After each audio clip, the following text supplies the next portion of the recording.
Hi, welcome to Pop Culture Maniacs podcast. I am your host, Kieran Freemantle, founder of the website. And with me, as always, is Jean Henegan, who is our TV editor and generally great writer. So thank you very much again for joining us, Jean. This week's this topic will be about the political readings of film and TV shows. So a non-controversial subject to get into. Yeah, I mean, politics is totally neutral and nobody ever gets mad about it. Of course. So I think one of the most famous saying is "all art is political" by the novelist Toni Morrison, and there's like the old adage that sci-fi tends to say a lot more about the day it was written than actual saying anything about the future or whatever. And I would say yes, obviously we can think of lots of films that are political, lots of film directors that are political. Certainly a lot of stuff I enjoy has a political edge to it. I think we may as well go straight to it. I think the perception is that Hollywood's all liberal, where everything a lot of art is left wing. I think there's a tiny bit true to that, but obviously we can also think of plenty of films that have more of a right leaning, plenty of filmmakers who are successful are right leaning. Not the Ben Shapiro view that all conservatives are locked out of Hollywood is baloney. Obviously, I was going to I'll go for it. Oh, that Ben Shapiro is shut out of Hollywood because it's all bollocks. Because I love that word. I like how you think that is, a stronger word choice. Because here in America, we'd be like, yeah, sure, cool. Yeah. I think I may as well go out and say it. I would say my personal politics is centrists. My family were conservative, so I think obviously I was never going to vote for Jeremy Corbyn, and I think problem me being a centrist is so hardly like I can go and go. I call for gradual and sensible reforms of the current system. It doesn't really set people alight, does it? Like, at least if someone say very left wing or very right wing, you can at least get passionate about it. Right. I mean, that's the problem. And I think that's where kind of the whole idea of, Hollywood's a bunch of liberal leftists comes from, is that it's not interesting if you're creating any sort of political narrative that's centrist, because it's inherently boring. You need to go one side or the other in terms of extremes to make it interesting from a dramatic point of view.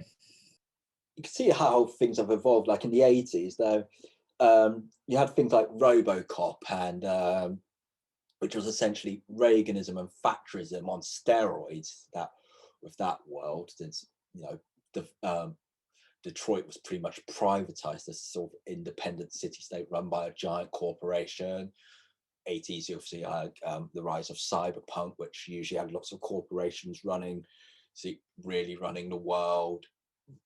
They Live was also sort of was essentially Marxism, the movie, or sort of like capitalist hegemony, all secretly controlling everyone's being brainwashed by advertisements, and it's a damn awesome film, They Live.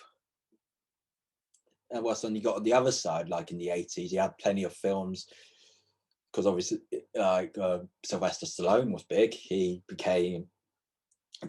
turned Rambo 2 and 3 into big pro-America films. Rocky 4 also. Rocky showing the superiority of America by literally beating the cheating Soviet boxer in Moscow. Yeah, I mean, I have some friends who are super big Rocky fans, and they're the whole idea of Rocky going to Moscow and beating a communist and all this stuff. it's kind of like hung on with them, or they'll joke about it now. If I tell them I don't particularly love, the Rocky movies, they'll be like, "Oh man, you're just a communist, just like them," and it becomes kind of like a fun joke. But people nowadays, I don't think, take that kind of rah rah USA versus the USSR, with any sort of seriousness.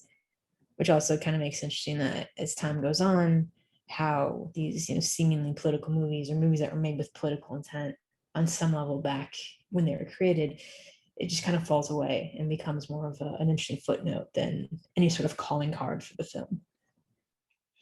Exactly. Yeah. So yeah, so it's, I think with you can also see how films have sort of changed, like with sort of their political messaging. I think the 90s was actually quite boring because it seemed like economy was booming thing. It seemed pretty peaceful. It was all like the noughties. You got more films like with obviously war on terror, and quite obviously things like taking on like Bush's policy. So essentially, V for Vendetta was like Bush's America. If it happened to be in Britain, then it's sort of like conservatism versus liberalism. People should be afraid of shouldn't be afraid of their people, in the sense listen to their people sort of message. And obviously, like Children of Men had lots of imagery involving the Iraq War and war on terror, lots of that sort of background info. Then and obviously more recently, because you have obviously films that have been quite influenced by the Trump administration, because like essentially Kingsman and the Golden Circle pretty much had two Trump-like villains. Wonder Woman, 1984. The villain was pretty. Max Law was essentially Donald Trump, because had an illusion that he was like a big successful businessman and personality, when it was all a facade. I think you had a few British TV shows like Years and Years and Mother, Father, Son was essentially Britain getting their own Trump. Yeah, one of the things I really don't look forward to over the next decade is more Trumpesque villains. I just don't think it's going to be interesting, as people seem to think it will be. Yeah, I think that is. I was thinking that myself. Like, it's going to be showing like the power of the mob, power of demigod style political leaders. Yeah, and I mean, even if it's not meant to be a commentary on Trump, people are just going to assume it is, and it's just exhausting to me. Yeah. But at the same time, I think with a lot of things is we've sort of moved on. We can't really make certain, because like you said, we went obviously back in the 80s. You could make the Soviet Union the villains, or at least their government and their military the villains. Now, obviously, we're a bit more because obviously you got the international box office, so it's probably not a good idea to insult a major country or make them out to be villains. Or as well, Sony trying to take the Mickey out of North Korea, ended up backfiring on them with the interview. Yeah, and managed to get way more people to watch that movie than would have otherwise. Yeah. So, as we were saying, like obviously we think of lots of films with sort of more of a leftish tinge. At the same time, you can think of quite a few films with more of a right tinge, because you could say, I think someone like Brad Bird, director of The Incredibles, Tomorrowland, Ratatouille, could argue he has sort of more of an objectivist, or at least libertarian sort of viewpoint, because it has like extraordinary people being held back by conventions, by society, when they should really just be allowed to do what they should if it's for the benefit of society. Hence, definitely with The Incredibles, Ratatouille, Tomorrowland actually had quite a lot of Atlas Shrugs in it, didn't it? I never actually saw that one. I kind of wanted to, but then it kind of got mixed reviews, so I passed. Yeah. And you can argue someone like Zack Snyder, obviously very successful director. He definitely is an objectivist. He said it. He wants to make a film based on Fountainhead. And Michael Bay, obviously one of the most successful directors in Hollywood, obviously tends to be very pro-military. You know, the Transformers films are just basically military recruitment ads. Though I do find it quite ironic that, you know, you put the US military in a good light, yet all the evil robots are military vehicles.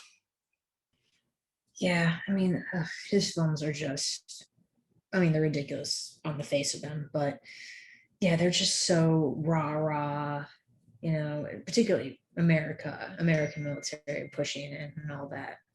Which is just, ugh, it's so over the top for me.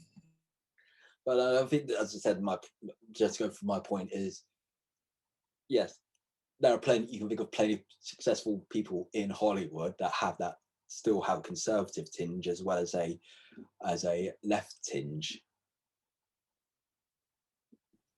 Yeah, I mean, there's definitely conservatives within Hollywood. They tend to not be as visible, and those that are tend to be kind of, you know, not tend to be more right wing conservative and outspoken. So it appears a little different.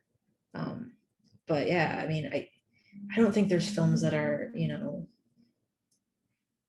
I don't think that if you looked at your normal, you know, I was going to say Captain America, but Captain America has its own perspective. But yeah, if you look at, you know, a typical blockbuster, you don't necessarily see, you know, right wing, left wing, anything like that. They want to make it as generic and unoffensive as possible to sell it to the most countries. And you don't do that by making, you know, China angry or Russia angry.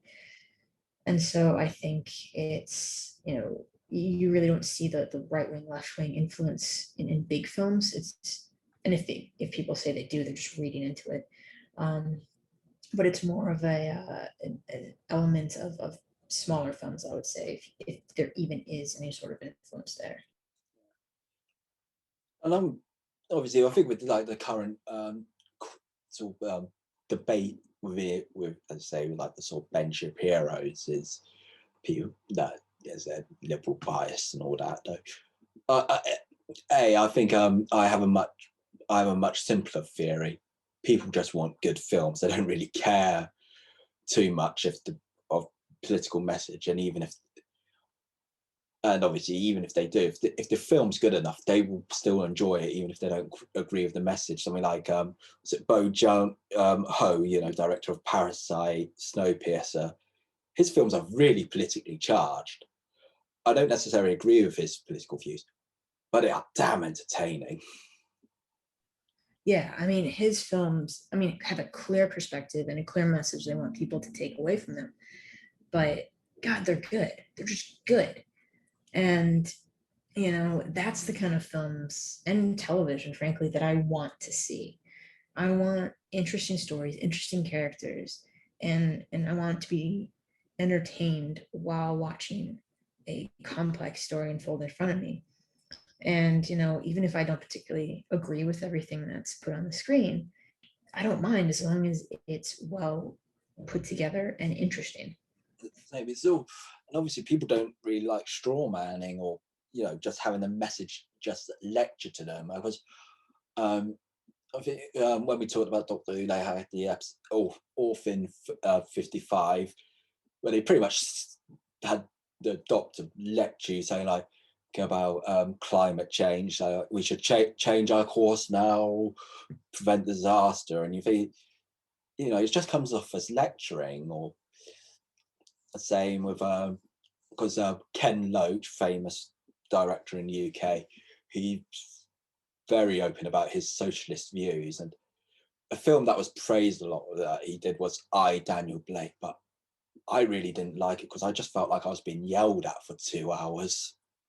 And that's, I think, the mistake a lot of these sort of Christian right-wing films do. Americans do like The God's Not Dead. They have this a feeling of like having a persecution complex, and they just end up not telling telling a story. It's just saying, um, it's just them hammering home their beliefs, and obviously it has the sort. So all these films ever do is just preach to the choir, because no one who's not interested in that viewpoint isn't going to be convinced at all. Yeah, and I mean, you want to reach the biggest audience possible with any art you create. I think it's kind of a general term, but I think it's pretty accurate.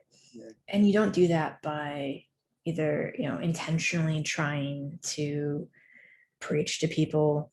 You don't do it by telling people they're wrong and here's why. You don't do it by attacking people.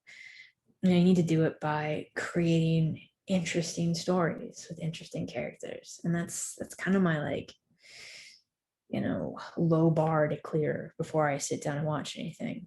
And if I'm watching something and I'm bored or not interested or just nothing's working, I'm not likely to finish it, because time's precious. We need to spend our time watching things that engage us. Yeah, I think you sort of touched on like my sort of general viewpoint in politics is general, like because I do hate the vilification of people who dare to vote differently to you. Like anyone who voted this way is evil socialist or racist, and or racist bigots and all that. It's counterproductive. Yeah. And the people who really do fall into the really atrocious, damaging perspectives tend to let you know pretty quickly that that's what they feel and that's what they think and that's what they believe. And those people tend to again end up preaching the choir, and the people who are more moderate, or even the people who are on fringes but aren't particularly married to the really awful ideas that tend to be espoused, they will fall off, and you won't, being awful means people are going to turn you off, whether it's on social media, whether it's the things you're putting out into universe in terms of art. People are going to stop listening if you're particularly egregious and awful. Yeah. Well, no, you go ahead. You guys.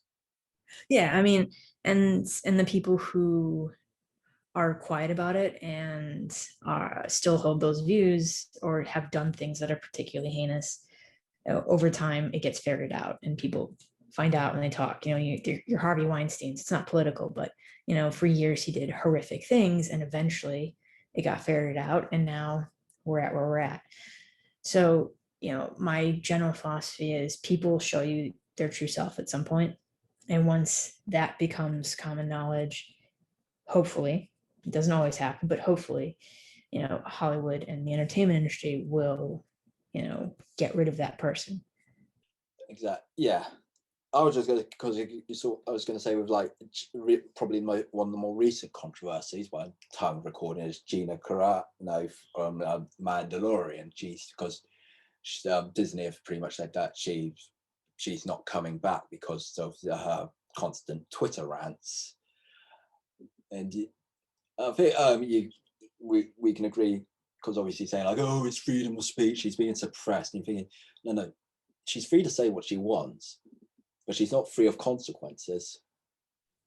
Yeah, I mean, I'm a lawyer and I went to law school in the United States. So this is my pet peeve with anybody I talk to here who seems to think that freedom of speech means you can say whatever you want and nothing bad can happen to you. Freedom of speech means you can say whatever you want and the government can't put you in prison for it. There's obviously some caveats, but what she did is she shot her mouth off, and Disney is a very image conscious company, and this was 3 strikes you're out. She'd done this multiple times, and they have every right to terminate her contract, because I'm betting there's some sort of clause in it about what she could and can't say on social media. And let's be frank, she's not that good of an actress anyway, so I don't think it's going to suffer too badly without her. For her, she's more hired for her physical presence than anything else. Yeah, and she's a UFC fighter. Yeah, there's a million other actresses who have a similar body type who could be put into that role or a similar role. And I'm not particularly sad to see her go. I mean, it's, always disappointing when you've invested in character and the character gets taken off the show. But, in the grand scheme of things, when you're saying those sort of things and the star of your TV show has an openly trans sister, you can't do that. That's just not okay. It was obviously like that sort of conservative backlash of sort of like saying, like, she signed, Gina Carano signed a big contract with Ben Shapiro's production company, and everything. She goes from one of the biggest franchises, working for one of the biggest companies, to someone who's very much an outsider in terms of Hollywood. Yeah, that's not really a great. That's like moving from moving from Manchester City. Yeah, it's like moving from Manchester City to, God's a good club I can think of, but Barnet FC, not and then you're acting like you've made the deal of a century. I mean, Ben Shapiro made a good deal, but I don't think she did. It's crazy to me too. Like this idea that, you have the right to say whatever you want, no consequences. It's mind boggling to me. Like there are times where, growing up, your parents didn't teach you like, hey, there's times where you have something you want to say or you have thoughts on something, but just keep it to yourself. And I mean, obviously, her views are heinous, and I absolutely do not agree with them. But what was it taking in her life to not shoot off like that? I think it's just, she wanted the fame and the press that came with it. So she felt comfortable enough shooting her mouth off. And, like I said, people show you who they are eventually. And she made it very clear who she is. Yeah. I'm sort of the view, if you can't say anything nice, just don't say anything. I think there are certain people I don't like in celebrity world, but I don't want to be one of those sort of people that just rants about it constantly on social media. Said I've just sort of had the more ignore and sort of approaches tends to be better on that sort of level. Yeah, I mean, social media it's such a mess all the time. And, we're both on it. We both post and stuff, but, I don't really post a lot because mostly who wants to hear what I'm saying anyway? I mean, I'm not particularly interesting in my mind, but, I just don't get why. I mean, I get why our, culture has devolved into one where social media is such a dopamine boost for so many people. It's crazy though that it has. I think if you can't, obviously if you live your life through social media, you tend to sort of like, you would say, believe, considering the type of people that are on it, you would have believed that Corbyn was going to win a landslide in 2019, or Trump was going to win a landslide in 2020. And obviously most people don't really use social media that much. They certainly don't get all their news from it. Yeah, I mean, it's the phenomenon of the echo chamber. Like, since you can cultivate who you follow, you tend to follow like-minded people. And so, my followers on Instagram, my followers on Twitter, people I follow tend to be, other TV critics, other writers in the entertainment industry, my personal friends, and then, people with similar political views to me, or people who I agree with on a lot of levels. But, it creates an echo chamber for you where you're constantly inundated with the same statements, the same feelings, the same emotions that validate how you feel. And so on both ends of the political spectrum, you start to believe that, your viewpoint is the right one because it's being reinforced by the people around you. And I think, that creates, like you said, kind of dangerous worldviews where you're convinced, somebody has to win the election because if they don't, well, here's all the reasons why people could have cheated for you to win the election. Or, this Star Wars movie is great because all the people I've talked to said it's great, but this one's awful because of all these reasons why. Yeah. And so you start getting that said into you, and then that just becomes your worldview. Yeah. I think obviously we've gotten a little sidetracked here. I would say though, so let's go back a tiny bit to world of entertainment. Obviously, I think say Hollywood has obviously catered to conservative audiences in the past as well, because I think up until the pandemic, they had sort of had a good formula with like January being a good month for releasing sort of military films, good war films. So yeah, I had things like 12 Strong, 13 Hours, American Sniper, and Lone Survivors. Or they do pitch quite well with Middle America, more conservative leaning audiences, and obviously tend to be quite obviously they successful because obviously Hollywood wouldn't keep making them if they weren't profitable. Yeah, I mean, it's the movie release calendar kind of divides into pretty easy to digest segments, and January, like you said, is military films. There's not a good number of horror movies that tend to come out too, which also, if you dive into the discourse on horror movies, do also have political leanings within them and what the monsters represent and that sort of thing. And then of course the prestige films, which are the Oscar bait movies, and so that tends to be your Januaries. You get the military films, which tend to skew a bit more right leaning, and then the horror films, which tend to skew a bit more left leaning.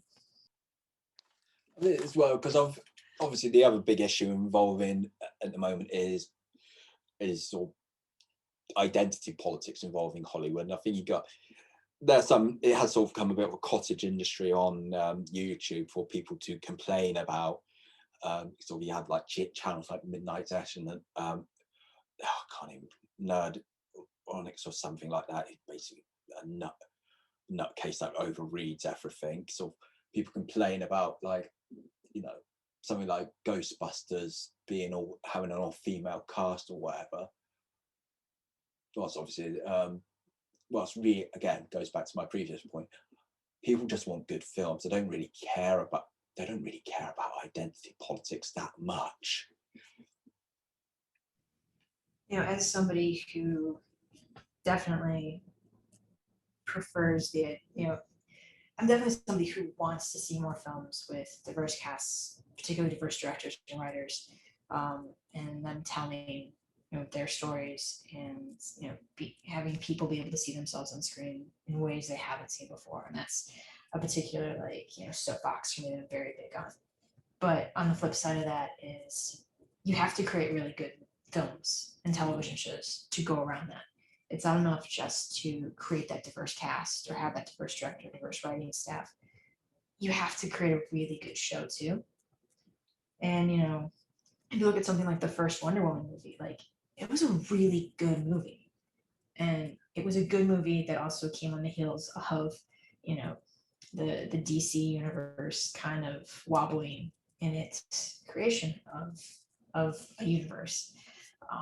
So it was just really nice to see something where you had a diverse cast, a female lead superhero, a female writer director, like just getting it right. And then you have Black Panther, where it's a really good movie, like really good. And even people who complain about identity politics and get mad when they're like, well, why do I need to see this? You can go see Black Panther, and those people enjoy it. So if you can get that good strong script, diverse cast, I mean, like to me that's perfect. That's the perfect film. Yeah, I obviously want to say I like to live in a truly meritocracy. So people are just basically judged on talent, get to positions based on work ethic and talents. Obviously, we've still got a long way to go on that front, but I would say now that you do get more, there are more films being made by women and people of color. Than they used to be. And I mean, the Oscar nominations haven't come out yet, but it's looking to be the most diverse set of Best Director nominees this year. And the odds-on favorite is an Asian American woman, which has never, no Asian American woman has ever won the Best Director Oscar. So that would be pretty incredible. Yeah, I think I know. Is it No for Nomadland, isn't it? She's set to direct the Eternals as well, isn't she? Yeah. She got her reward for being a good indie director, which is a Marvel movie. Yeah.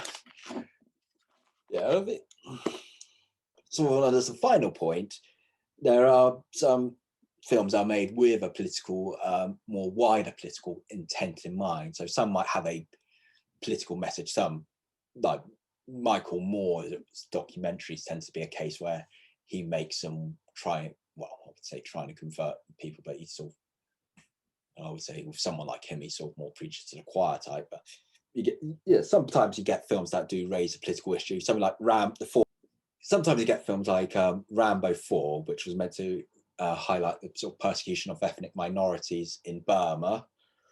Other times you got something with a more wider political ambition, like Terminator 3, that Arnold Schwarzenegger was planning to run for governor of California, and he made sure that the film was filmed in Los Angeles to obviously help his political ambitions. Yeah, and then on the TV side, there's always that key chestnut of The West Wing, which is, as everyone likes to say, a liberal American's dream of the perfect world.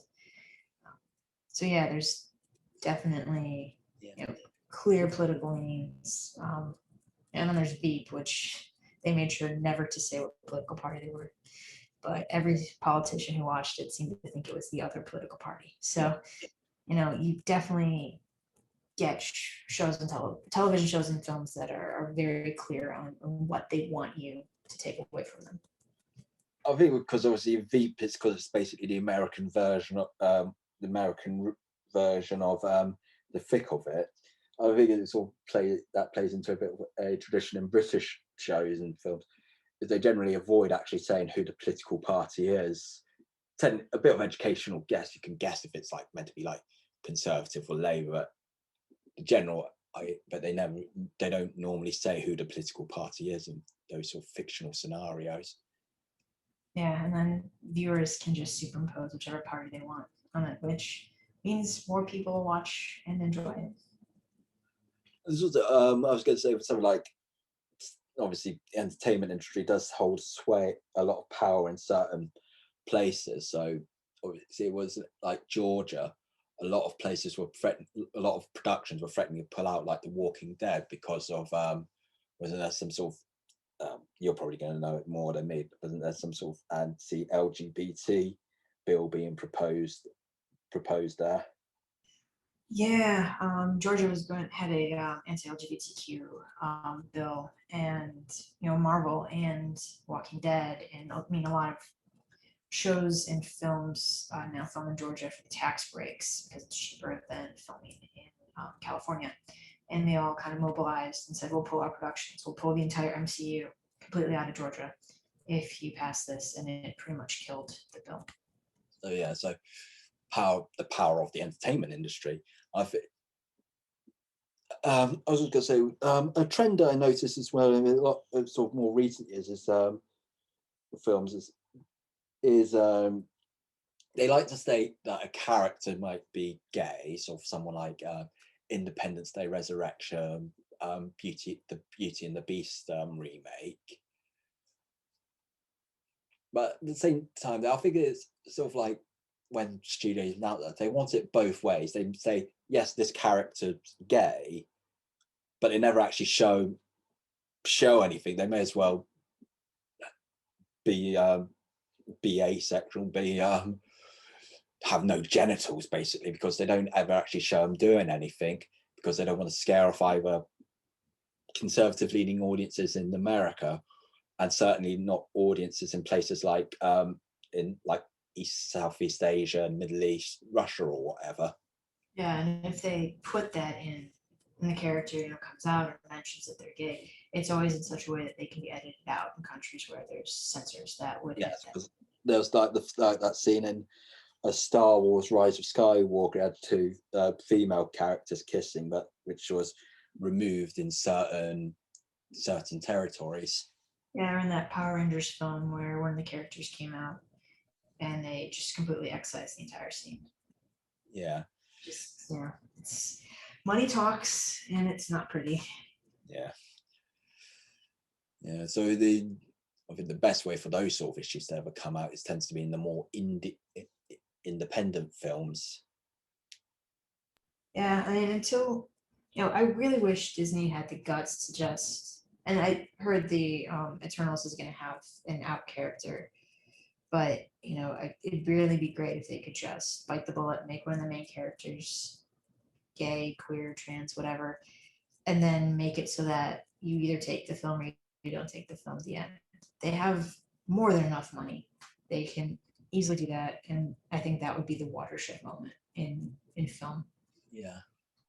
I think we've had a very wide-ranging discussion today, so I don't think there's any more to add to it. So, yeah, we covered a lot of ground. Yeah. So to our listeners, thank you very much. Please subscribe, like Facebook, Twitter, Instagram, whatever. And obviously, if you do comment, please be reasonable. I'll speak again soon. Cheers. Bye.